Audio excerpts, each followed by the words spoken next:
વરસાદી વાતાવરણમાં ધારીનું કુદરતી સૌંદર્ય ખીલી ઉઠ્યું છે। સૌરાષ્ટ્રનું અતિ પ્રાચીન મંદિર એટલે ધારીનું ગઢધરા ખોડિયાર મંદિર અને મંદિરની સમીપ આવેલો ગઢધરા ખોડિયાર માતાજીના ધોધનો અદ્ભુત નજારો જોઈને સૌ મંત્રમુગ્ધ થઈ જાય છે। ગીરના જંગલ વચ્ચે આવેલા ખોડિયાર ડેમ નજીકના ધોધનો નયનરમ્ય નજારો પર્યટકોનું આકર્ષણનું કેન્દ્ર છે અને દૂર દૂરથી સહેલાણીઓ માતાજીના દર્શન કરીને આ આંખોને અચંબિત કરી આપે તેવો નજારો જોઈને ખુશ થઈ જાય છે।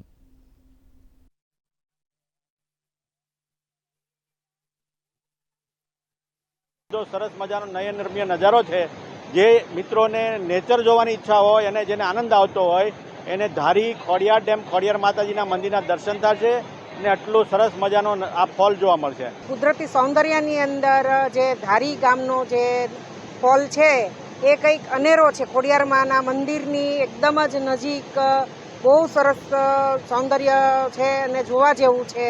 धारीनो खोडियार डेमनो अद्भुत नजारो छे તે સામે આવ્યો છે। આપ જોઈ શકો છો કે આ ધારીના ખોડિયાર ડેમનો જે નજારો છે તે ધોધ છે। આ ધોધને જોવા હજારો પર્યટકો છે તે અહીંયા આવતા હોય છે ને હાલમાં આ ધોધ છે તે ખીલી ઉઠ્યો છે। હાલમાં જે નયનરમ્ય દ્રશ્યો છે તે અહીંયા સ્પષ્ટપણે જોવા મળી રહ્યા છે। હાલ જે રીતે સૌંદર્યને વચ્ચે હજારો સહેલાણીઓ અને પર્યટકો છે તે આનો લાહવો લઈ રહ્યા છે। Farooq Qadri, DD news, Amreli.